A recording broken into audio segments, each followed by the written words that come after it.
Om Sahana Bhavatu Sahano Bhunattu Sahaviryam Karavavahai Tejasvinavadhitamastu ma Vidvishavahai.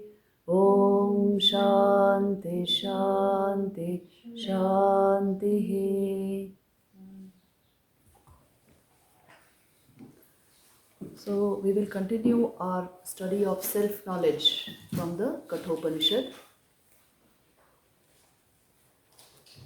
See, I want to make certain fundamental ideas clear before we take up the text. Yes, yesterday we were discussing some of these things. See, how do you discover that which is already there?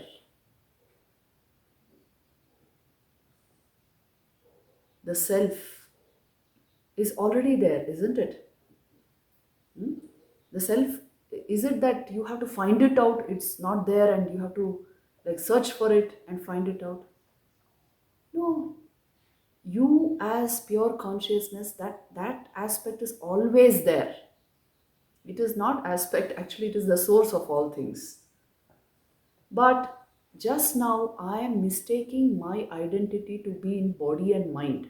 That is the problem, isn't it? So like yesterday I gave you that example. Suppose you have an array of jewelry in front of you. You have a ring, a bracelet, a necklace, bangles. They are all made of gold. Now, if you identify that particular ornament as a necklace and not as gold, then you will be searching for gold. If you know the necklace is a golden necklace, it's nothing but gold.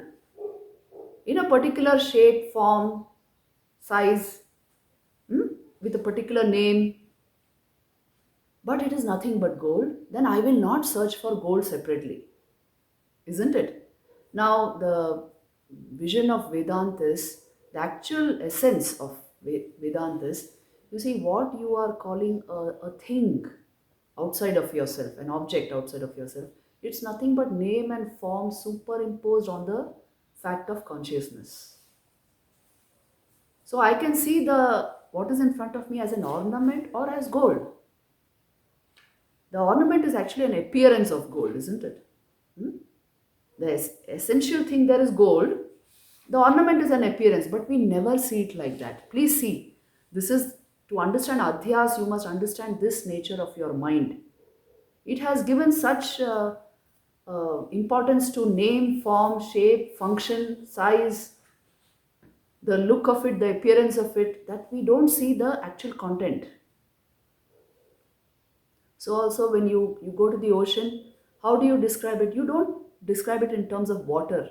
You say waves, you say bubble and foam, but actually it's nothing but water in different shapes, different sizes, isn't it? Is there anything called a wave apart from water? Tell me. Apart from water. But we never use the word water. We use all these words. So what is the idea here then? The nature of the human mind is it is addicted to name and form. It is addicted to labeling. It doesn't see through into the essence of things. It is comfortable with name form. See, this is adhyas. It likes the superimposition. Only when we discern or have vivek like this, when we think like this in a Vedanta class, you can see the ornament is gold, the wave is water, with a name, with a form. So as long as you give precedence to name and form and labels and attributes and things connected with it in your mind, you will not see the essence. Now, this is a world of, multiplicity, varied manifestation, because your mind is conditioned to see it like that. Are you getting the point? So they are telling you the same thing. Brahman is not to be, searched for somewhere, and there's nothing esoteric about it that you're going to find it. There's nothing occult about it. It is verily even now as it is, as when you will find it when you are realized. That's why we use the word realization. It's a very significant word. See, it's not a discovery, it's not an invention, it's a realization, which means something was already there. I realized just now that it was already there. So I got the idea, right? So you see, the entire thing is this only. Brahman is manifested as this world. Now you are putting the world aside and searching for Brahman. How will you find it? It is his manifestation only that you see around you. See, just analyze and see the jiva. Now your son, for example, at home. If you analyze through his personality, at the core of his being, what is there? He is the unit of pure consciousness that you are. But no, your whole life, the son is, the jivatman is identified with the personality. This is the tendency of the human mind. I want you to see this. So this is all they are telling you. Reality is ever as it is. You must learn to first decondition the mind, then empty mind, then see without the lens of conditioning or anything else. Lower the density of your mind. All sadhana is for the mind. Bondage is in the mind and liberation is in the mind. Don't worry about the soul. It's ever liberated. Mana eva manushyanam karanam bandha mokshayoho. So you see, don't be so serious about life. Everything is fine. The problem is only the mind has not got used to the Vedantic vision, not seeing things like that. At least once a day, you should dive into the unitary nature of existence, away from this name, form, labels. See, there is this very beautiful example which I can give you. Now, if you go out into this garden, no, you will find very beautiful flowers. See, these Himalayan flowers are really spectacular, okay? You don't find the like of them in the plains. So they are so intricate and beautiful and so bright because the air also is here very pure. So naturally, all the flora fauna is very different.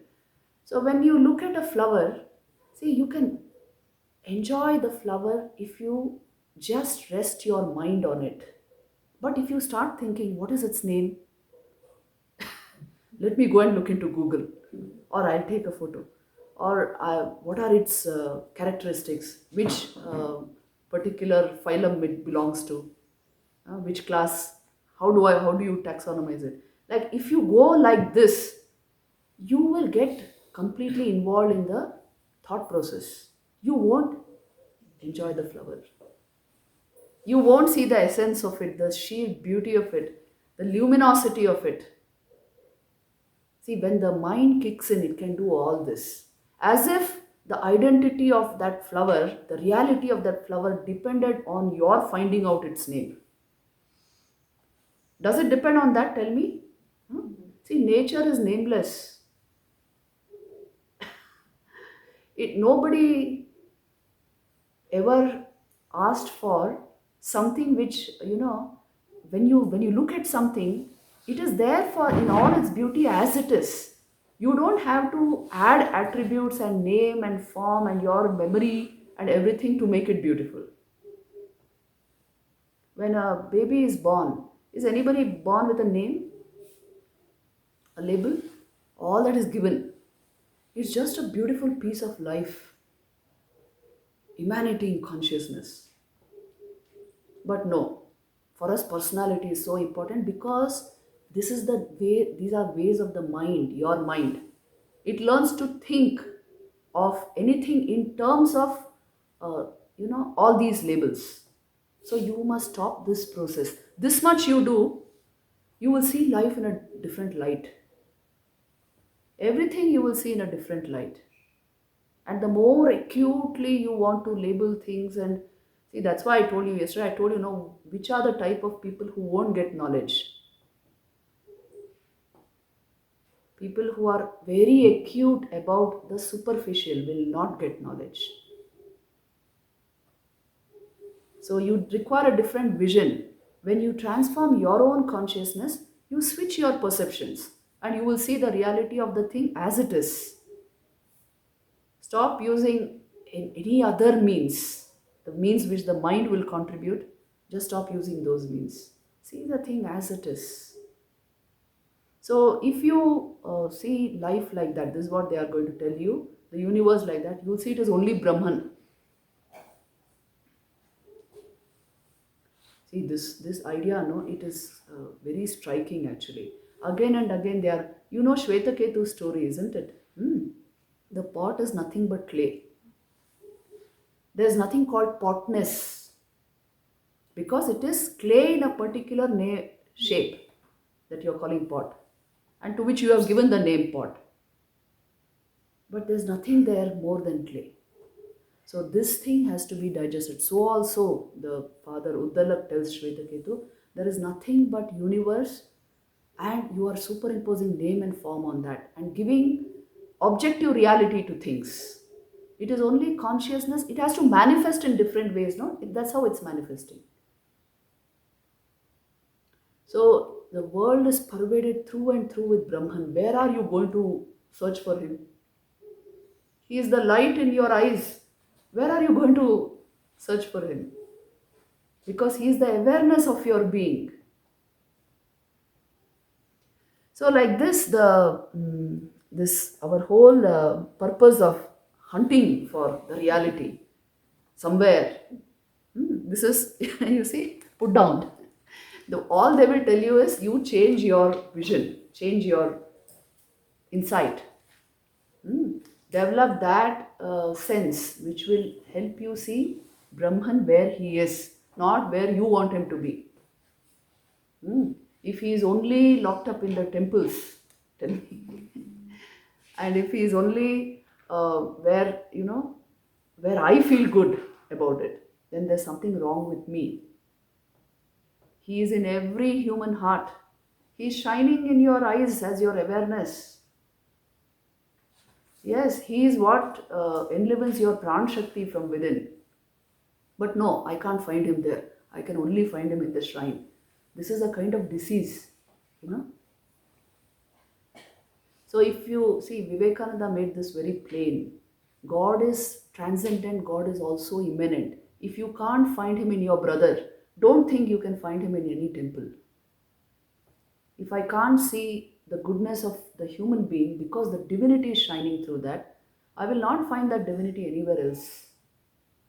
See, this is enough philosophy for universal brotherhood, isn't it? Tell me, the Vedantic sweeping vision is like that.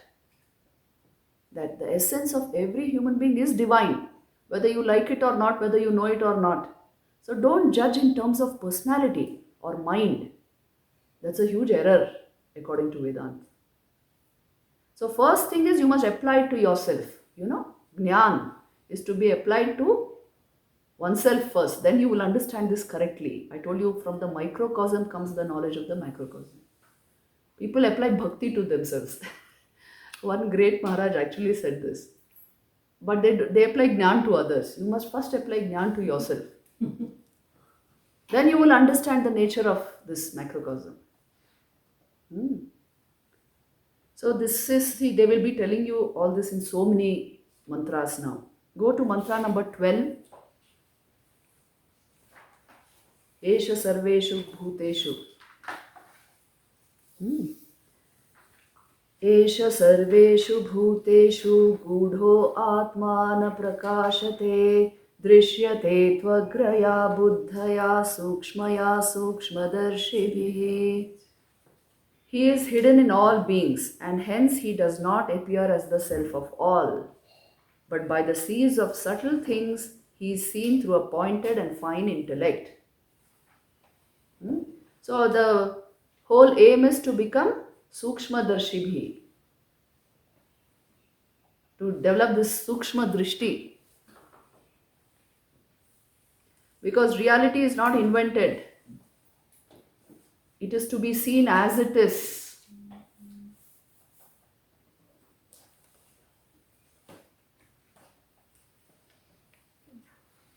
And the changes to be made in our minds and our intelligence. The more we go on purifying, refining the mind, stopping this tendency to judge and label everything. See, practically it means this. Hmm? People who are very acute judges of everything, can they come to this knowledge? Only a saint comes to this knowledge. One who sees things as it is, not colored by the elements of your mind, by your anger, your hatred, your jealousy. If you can see without all this, you will see it as it is. Isn't it? So this is what they are telling us. You must see things with an empty mind if you want to see things as they are. What did I say? You must see things with an empty mind if you want to see things as they are. Otherwise, you will see them as you want to see them. This is the problem with our minds. When you stop judging, especially in your homes, this is common problem which people bring to us. My son does not listen. My daughter does not listen. They want to do their own thing. Can't maintain any of the tradition at home. See, that is a evolving soul in itself, isn't it? Why should it listen to you? Why will it listen? It has to assert its freedom. If it has something to learn, it will learn from that. So if you keep judging, you curb the person's freedom. And only you will suffer. Please know, every soul requires freedom to grow. So give that long lagam to everyone.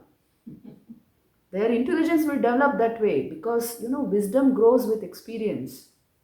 Everything you want to predetermine for them, including their career and tomorrow their life partner. Why you do all this? I don't understand. After some time, when the child becomes a major, give him his freedom for heaven's sake. And even before that, your only job is to instill sanskars as part of the educational process. Then let him make his decisions.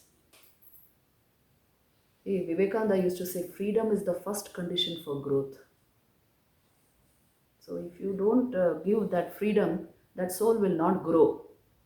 And always it will turn back and blame you. You know that? For curbing its freedom. So some of these things, let us understand. Then let's go to the mantra number 13.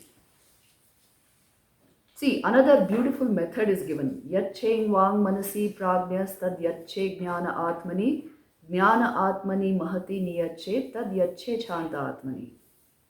What is required for this attainment of self? The discriminating man should merge the organ of speech into the mind. He should merge that mind into the intelligent self. He should merge the intelligent self into the great soul. And he should merge the great soul into the peaceful self. Now, what does this mean? What do you mean by merging speech into mind? Alignment of what we are speaking and what we are thinking. Exactly. See, Thakur used to say this is the greatest austerity. To whatever you say, you must mean that. Otherwise, what's the point? See, if you align your speech to your mind, what will happen is, speech will become a means to your transformation. And yoga requires that you control speech to control mind. So you see, when you merge your speech into your mind, it means, actually speaking, you can try this out. Keep silent throughout the day. you will see to what a great extent your mind has calmed down. Yes, your speech affects your mind because, after all, it's the vritti of your mind that pours out through your senses, including the faculty of speech, isn't it? Hmm? So, merge speech into mind, merge mind into the intelligent self, into the higher intellect. Here, that's what it means, into the buddhi. See, the more you control mind, the more your intelligence will function very well, magically. Hmm? And merge the intelligence into the soul. The dhi itself can be dissolved into pure awareness. I told you that is when the dhi functions as prajna, prajnavan. It's a term often used in scriptural literature because they are indicating the higher intelligence. Hmm. So, what we understand by smartness today is something very different. So, this is real smartness, okay? Because here you are allowing the intelligence to rest in something very stable.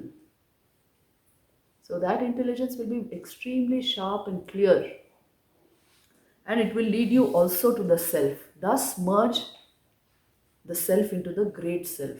Atman and Brahman. You must understand what is the difference between these two.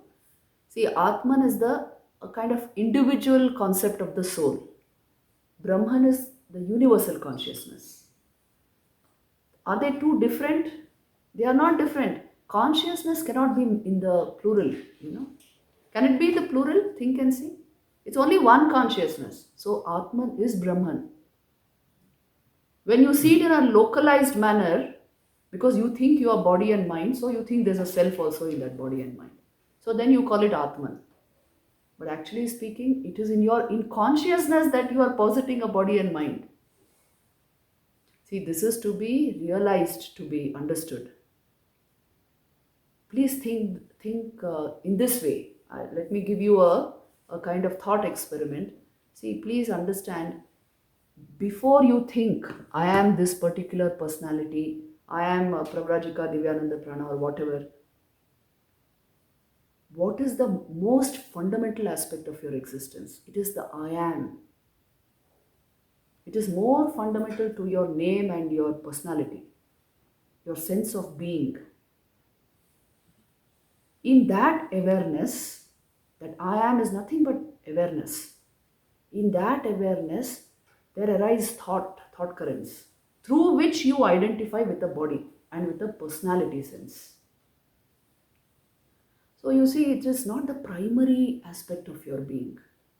It is born of thought, and it is a concoction of your mind. That is why.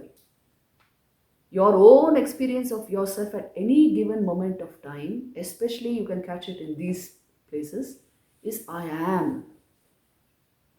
Existence itself, awareness itself. Not I am this or that. I am. So you see, the importance we give to the personality sense, that is being scrutinized here. See, these thought experiments you must conduct here and see for yourself. You identify with your personality through the thought process. If you stop thought, there is only I am. That sense of being is there. Nobody is ever conscious of the body all the time. Okay? Body consciousness is like a misnomer. You cannot be conscious of the body unless you are made conscious of it. A healthy body, you can never be conscious of it. Have you seen this?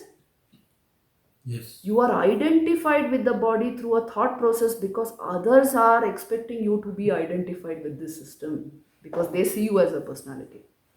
See, I am not talking any theory. This is the actual state of affairs.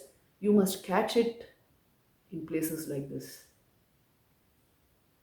So, when this is your real nature, this is the state of affairs, why not assert this? Why not say, yes, my being, the essential aspect of my being is consciousness and existence. I am a woman, I am this, I am that. Forget all that. That's all tertiary aspects of your personality. But they have become primary. That's the whole problem. So that's why for Vedant, you must shake off body consciousness. It doesn't exist actually. It's a concoction of your mind. If you don't believe it, believe this, you experiment and see for yourself here. I told you. In your meditative hours, check and see what is the most fundamental thing about me. See, I conducted this experiment on my very fresh students who didn't know anything of Vedant, not that they had heard a whole lot of YouTube lectures and all that.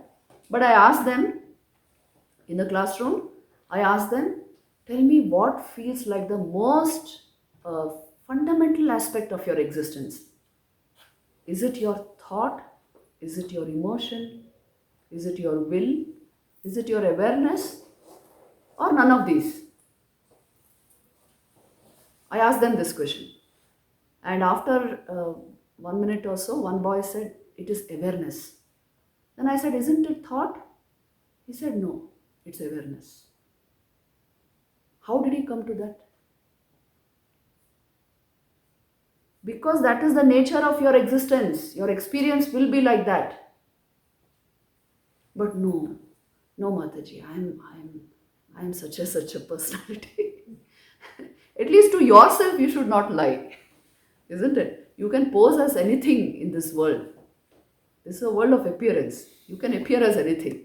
But to yourself, at least, you must acknowledge the bare fact of your being, isn't it? Then you go and play any role you want. See, an actor who's acting in a particular play, in the heart of his heart, he knows who he is, isn't it? Is there any confusion about that? He got so identified with his being a king that he forgot who he was. It never happens. Because he knows who he is. So also if you know who you are, you can act whatever you want. You can pose as anything. But if you don't know who you are, you get caught in that act. And you can't come back to your true nature. See, this is our problem. We went and did acting without knowing who we are. So now we can't come back. So for some time, that's why Thakur used to say this, no, you must spend time in isolation, seclusion, retreat. It will strengthen you from within. You know the strength that comes of knowing who you truly are? You can stand against the world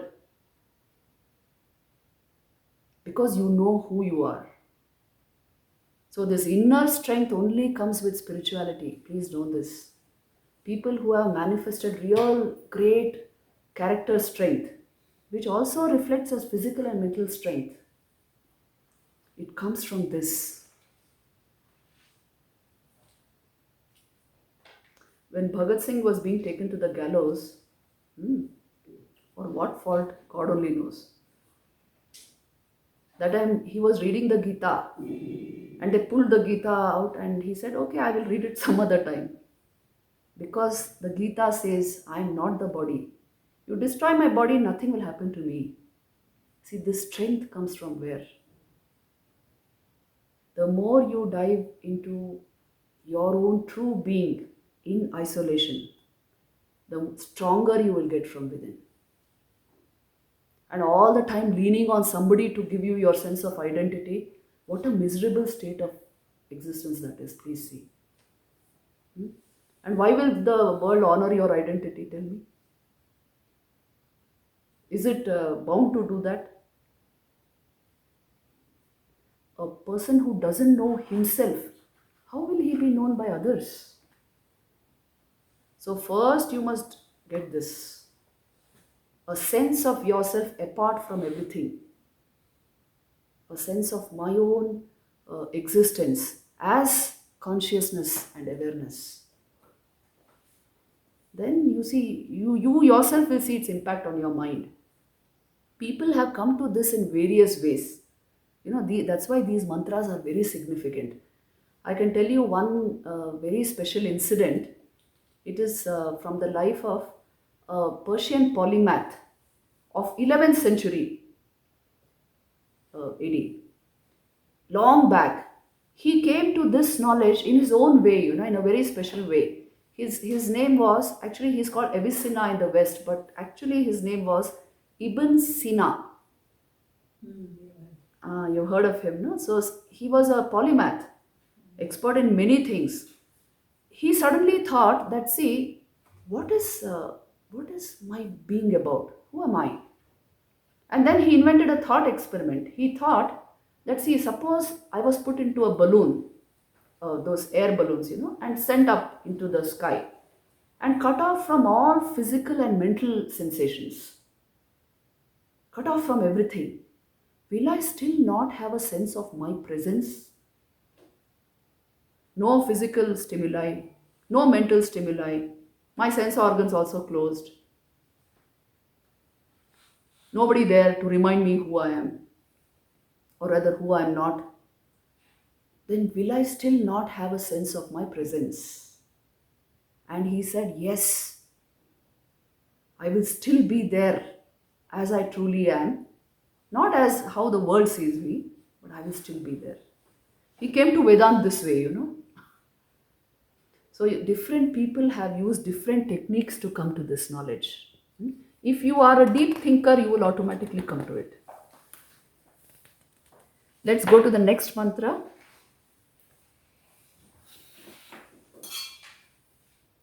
That is why Uttishtata Jagrata Prapyavaran Nibodhata Kshurasya Dhara Nishita Duratyaya Durgam Pathastat Kavayo Vadanti. Vivekananda loved Katha Upanishad so much, he wanted it to be on the lips of young people. Katha Upanishad. And that's why he took his main motto, Uttishtata Jagrata Prapyavaran Nibodhata from here. Arise, awake, and stop not till the goal is reached. See, why he said arise, awake? Why are they telling us this?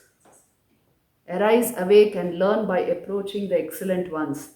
The wise ones describe that path to be impassable as a razor's edge, which when sharpened is difficult to tread on. So if you are awake, you will arise. No. Why are they saying arise, awake?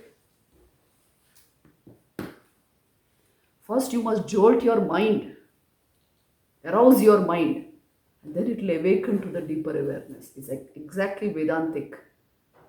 Jolt your mind with inquiry and meditation. It will awaken to the higher awareness. And stop not till the goal is reached. And approach the excellent one. See, the company you keep matters a lot. After you go from this retreat, suddenly going into utterly worldly company, then that will, yes, you know how it is. So take care. You are the sum of the company you keep.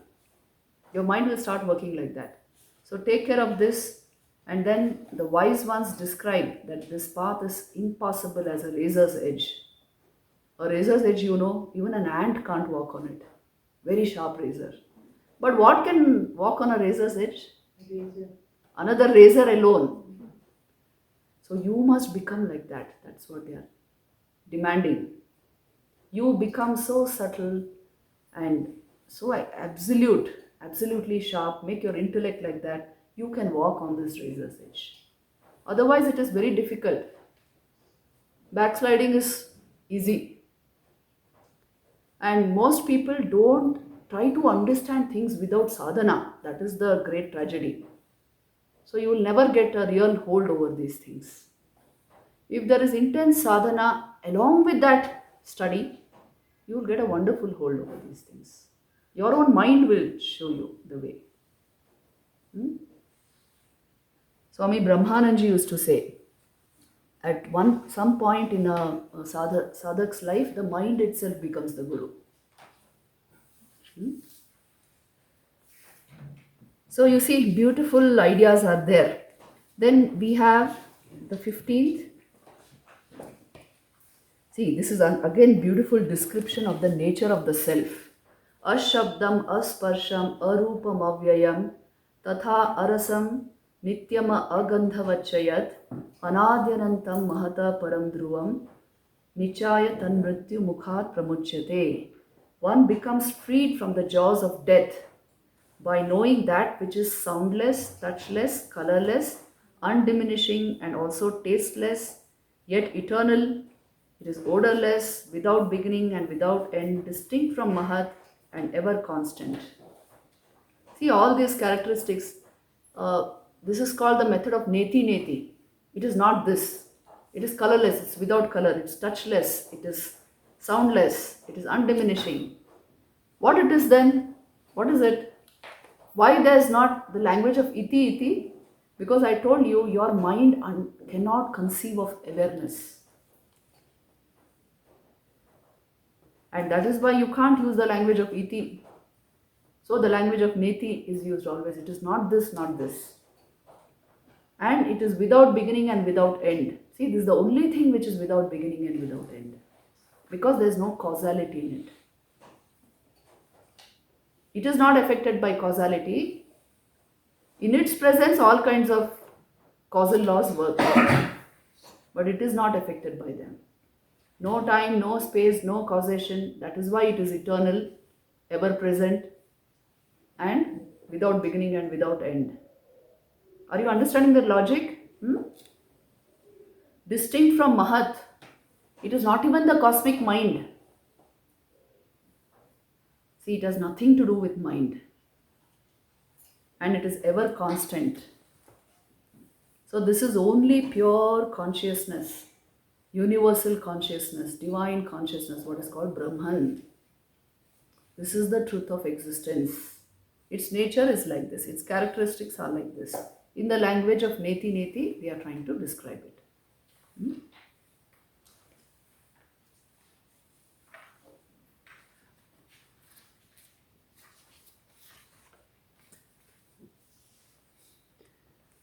Now, they will also tell us that this path or towards self-knowledge is not that easy. Lots of obstacles are there. Already you heard it is Kshurasya Dhara, traveling on a razor's edge. So what are the kinds of obstacles? Go to page 80. See, Paran Shikhani Vyatinat Swayambhu Tasmat Paran Pashyati Nantaratman Kaschid Dhira Pratyagatmanamaiksha Avritta Chakshu Amritatva Michan. The self-existent Lord destroyed the outgoing senses. Therefore, one sees outer things and not the inner self. A rare discriminating man, desiring immortality, turns his eyes away and sees the indwelling self. So I told you the nature of the senses is they are geared towards outer objects. Now when you say that only what my senses reveal is the truth, which means only pratyaksha praman is the truth, aren't you making a mistake? Because senses which are turned only outward, it's a limitation. But no, our entire science is committed to pratyaksha praman. That only what I see is true. You don't see the stars in daytime. So then that means they don't exist. Pratyaksha praman. See, yesterday we saw that moon so beautiful. And today also you will see the full moon. And how it's shining, my God, it's shedding light all over the mountains. And the forest also lit up. See, once in this moon right here in Pangod, I wrote a poem in moonlight. It was so bright, the moon. When it's very clear, that Purnima is like really out of this world experience in the Himalayas. So I'm telling you this bright moon, it is all borrowed light. Who will say that? I'm telling you the fallacy of Pratyaksha Praman. What I see is, if it is real, you are then seeing wrong, something very wrong. The moon has no brightness of its own, it's all borrowed light. But it doesn't appear like that at all. It sheds light on everything. So you see, what your senses reveal is not necessarily what is true. That's why, in Vedanta, experience is not proof of truth. You please know this. My senses experienced it. That doesn't mean it is true. Your senses can make you experience something which is utterly false. See, now, did you see the beautiful sunrise and sunset here? Have you seen? Because of the clouds just now you are not able to see, but it's very glorious, I'm telling you. The sunrise and sunset on the mountains is so beautiful. It'll leave you mesmerized for hours. But tell me truly, does the sun set or rise? But it appears, it captures your senses. See, your senses are revealing something which is not true. This is what I want you to see. I told you experience is not proof of truth. I mean sense experience. If you take that as the proof of truth, then there are very many things in life which will do gadbad. Have you seen mirages? Huh? See, they really appear so true. It's at that point a child will believe 100% in that. But it's such a huge maya. Now here only you see this valley was so beautiful. After when the clouds come in, everything is blotted out. So a person who's seeing it for the first time will say there's nothing here. But water scenery is all around. The peaks and the valleys and the forests, everything is there. But when the clouds come, there's nothing. So you see, what your senses reveal is not necessarily what is. You have to admit this. No. What my senses reveal is. Even our telescopes keep telling us this. You are seeing a star in the telescope, suppose you're seeing it there. Actually, it is there. The light is coming in such a zigzag way that you're seeing it elsewhere. And when you look deep into space, you look back into time, isn't it? That star doesn't even exist, maybe, but you're seeing it. Long ago, it exploded as a supernova, but the light left it at that time, and you're seeing through that light, so you're still seeing it. So, what your senses reveal is not the truth of what is. That is why don't trust the senses so much. First of all, they are turned outward. Then they reveal knowledge according to their whim, not according to what is. And you are believing only in that knowledge. It will be very limited. This is what they are telling you. But kaschid dhira pratyagatmanamaishat avritta chakshu, which means there are some wise men who, understanding this delusion caused by the senses, close their eyes. Avritta chakshu means they turn the eyes inward and understand the nature of the self. That's why self-knowledge is called direct knowledge. It does not require the mediation of your eyesight, light, and when the light left the object, it does not require any mediation. It is direct insight for the Avrita Chakshu, the nature of the self.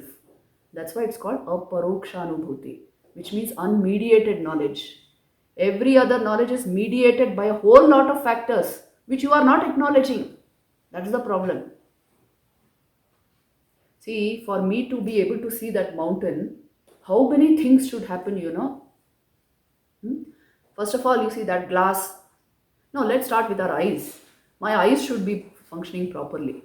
The retina should have the inverted image put there, which means light from there should come here, which means that window should be clean, which means that mountain should be throwing away some amount of electromagnetic radiation which I can perceive.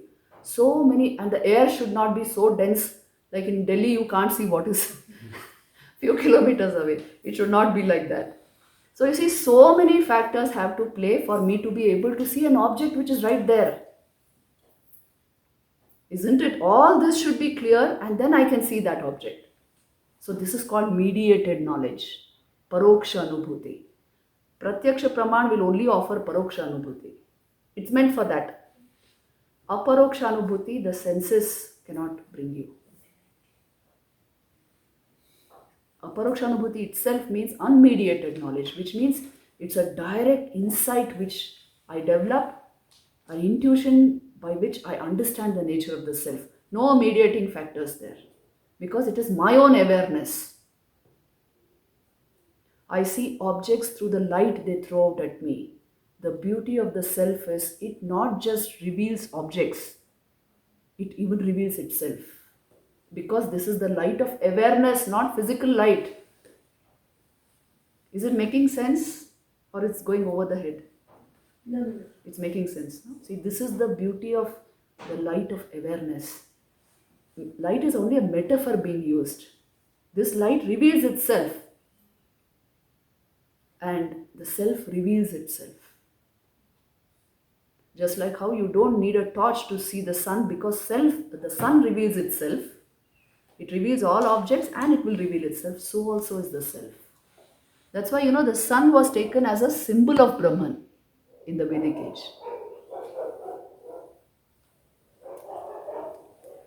So these are some of the things you should know in your search for self-knowledge. Go to the second mantra, Parachakaman Anuyanti Bala Ste Mrityo Yanti Vitatasya Pasham Atha Dhira Amritatvam Viditva Dhruvamadhruveshviha Na Prarthayante.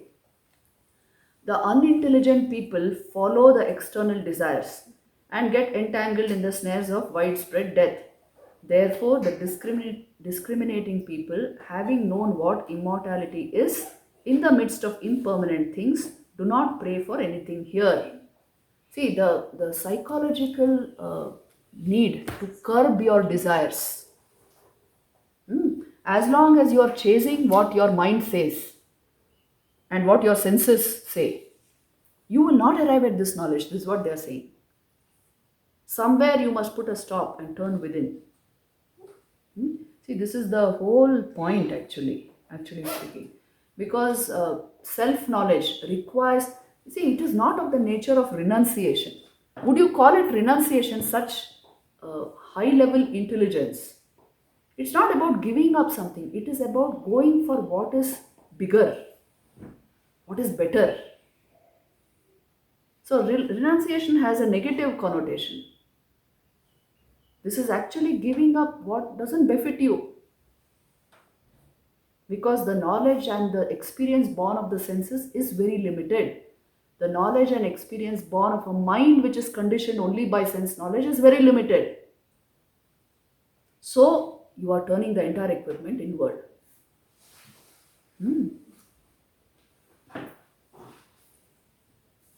Renunciation is always a delight for a person who has understood this. It has no negative connotation to the renouncer. But people get frightened of it for what reason they only know. Okay, so then now we go to third. Third also is good.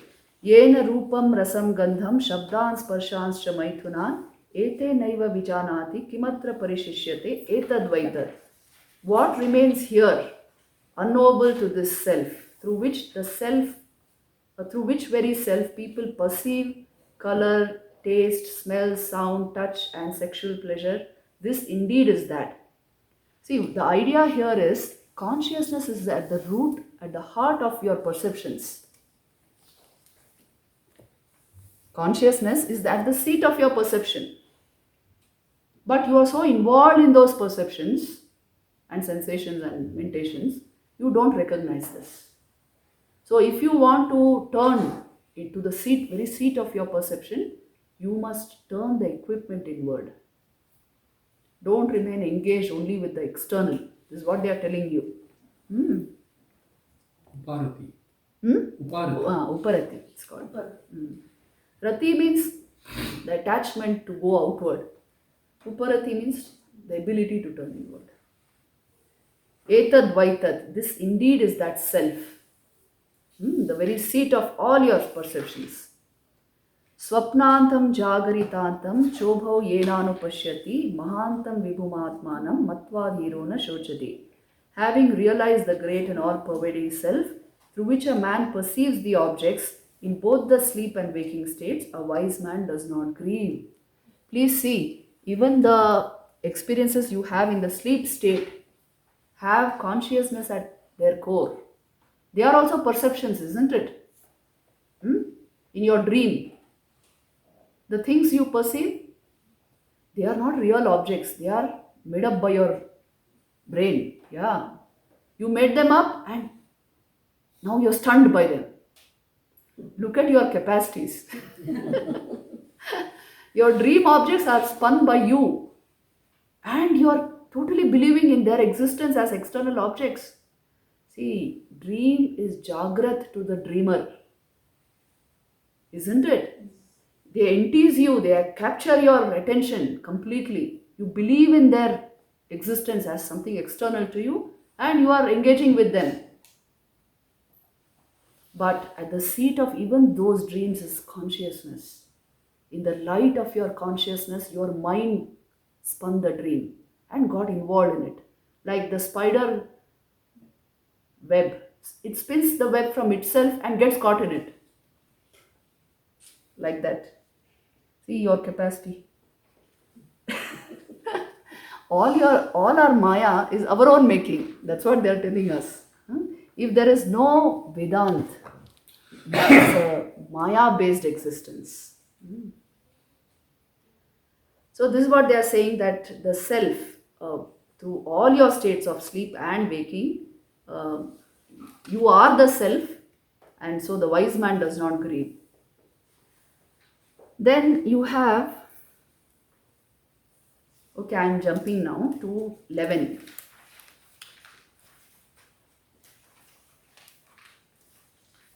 Manasaivedamaptavyam neha nanasti kinchana. Very interesting. See, mrityo samrityum gacchati ya iha naneva pashyati. These are often quoted mantras. Manasaivedam aptavyam. You can know it only through the mind.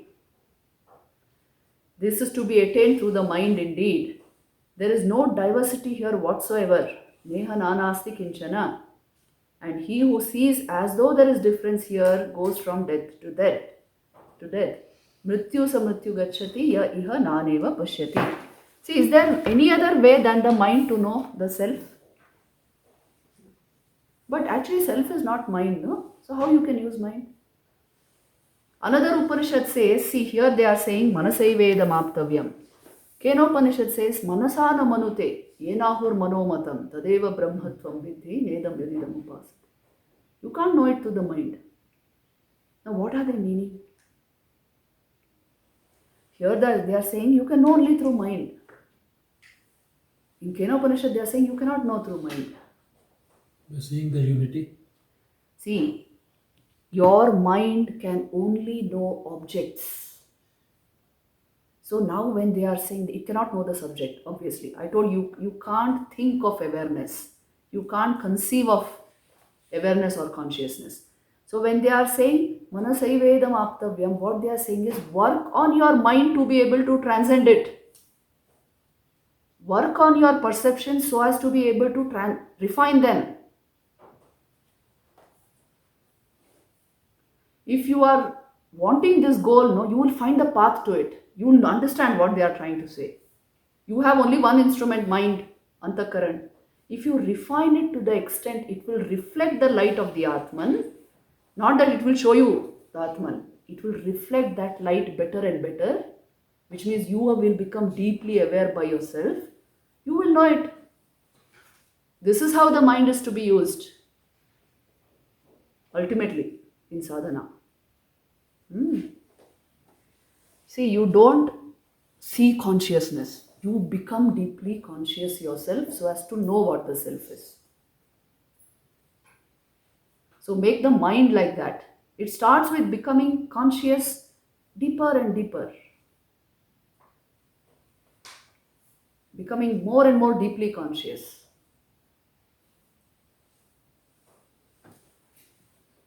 And then what do you see? You see a unitary perception of things because there is only one consciousness shining in all beings, and animate and inanimate.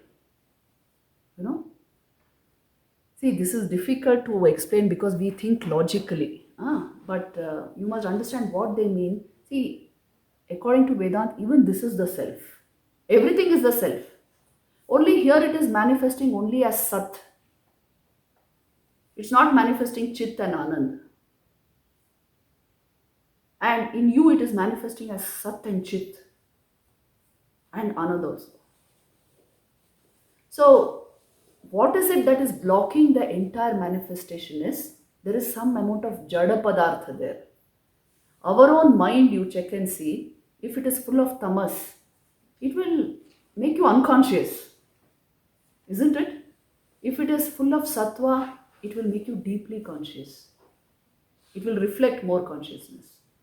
So, like that, according to the medium of your instrumentation, you will manifest Brahman, which is ever shining fully in your heart and in the heart of all things. So, what you are calling sentience and insentience, see, very important to understand that people don't have any clear idea about sentience and unsentience. They don't have any idea. Non-sentience, we should say. Why they don't have a clear idea is because we don't have clear idea of consciousness. So, what is insentient life? What is the meaning of that? Doctors should be able to tell. Huh? Unaware. Unaware, and they don't show any life manifestation. Lifeless. Huh? Why you know they don't show life manifestation? Because life is expression of consciousness through a particular wiring which they don't have. But consciousness is very much there. It is unexpressed. That's all. So it is only the sat aspect, which means isness is there. Table is, but table is not conscious. So sat aspect is there, chit aspect is not there. Ananda aspect is all the more not there. Brahman is there. Are you getting? This is how it is explained. See, you are understanding things only in terms of how they express or impact your sense and mind. You understand things only in terms of that. What is there actually you don't understand. I told you, simple astronomy will teach you this. You are seeing something which is not there. But because that light left that particular star at some point of time and reached you now, you are seeing it. You know, you can find a big bang in the sky. How many billions of years back it happened, but that light is still there. So you will see it. But long back it has finished. The event is over. Now what are you seeing then? You see the delusion of perception. That's why it is Maya. But no Mataji. It is real, I am seeing it. Light itself, the very nature of a physical object like light, will show you this is Maya. You are only seeing appearances.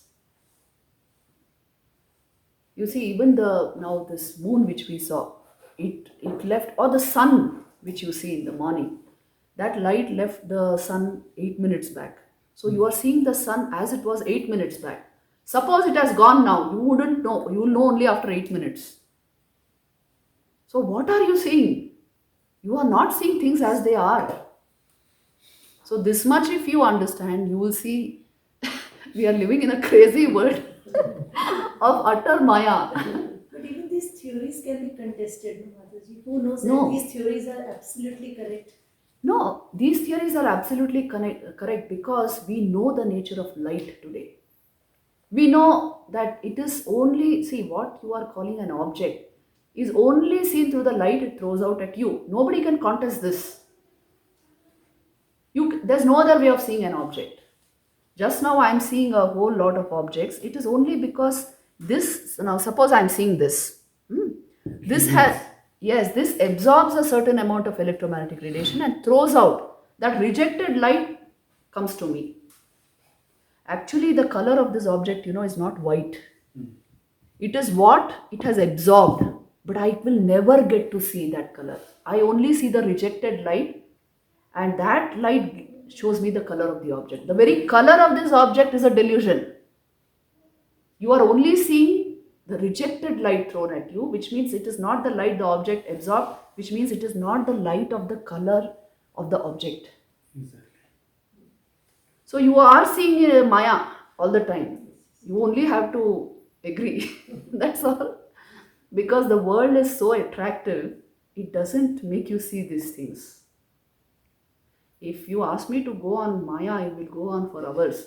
Because really I am telling you, everything is a delusion. Only we have made it a convenient fiction so as to live our lives in some way. But it is a huge play of Maya. Things are not what they appear to be. So to such an extent we are diseased, how can you expect reality to come and shine in front of you? You must stop the mind, clear the mind. So this is what all this they are telling us, okay? There Mrityu, is sir. sentient part. Sentient and non-sentient part. Yeah, okay, let me dwell on what is sentience. Jada and Chaitanya? Yes, that is exactly the names. So sentience is Chaitanya, insentience is Jada. What is the difference between these two? The most acute difference between these two is sentience shows life manifestation and insentience does not show life manifestation, but that does not mean consciousness is not there. The equipment required to reflect conscious experience is not there. See, this doesn't have a mind of its own. So it's not reflecting. But the fact that it is there is the Sat aspect of Brahman. So it is there. Plants are on borderline. Plants have a mind. In fact, so many studies have shown that plants have a mind. And they even transmit information in their own way. They are sentient. Yeah. They are sentient. See, a stone. You remember in Thakur's life, a stone jumped thrice to prove something. Which means Brahman came into, because Avatar, no? When he wants to see, the stone came into full manifestation of its Brahmanhood. Brahman exists everywhere in the same way. It is the expression of consciousness. Only here, the Jadatva of this has covered the consciousness aspect. So it appears insentient. So all Prakriti is Brahman. Everything is Brahman only. But only, see, what you are calling Jada has blocked out some aspect of the expression of consciousness. In Raman Talks with Raman Maharshi, if you have read them, there also this point comes in, He says at one place that somebody says that Brahman is not there in the same way everywhere because these things are insentient. Then he says everything is sentience. You are not saying properly.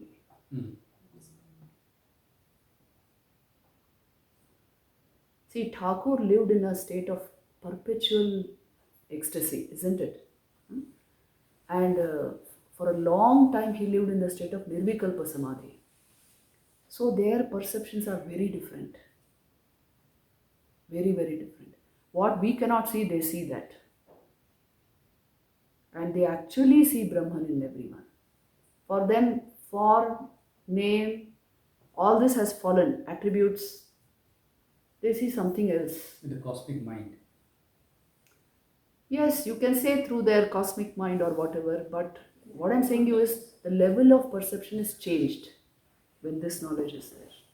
I think time is up. We'll stop here. Continue tomorrow. Om Shanti Shanti Shanti.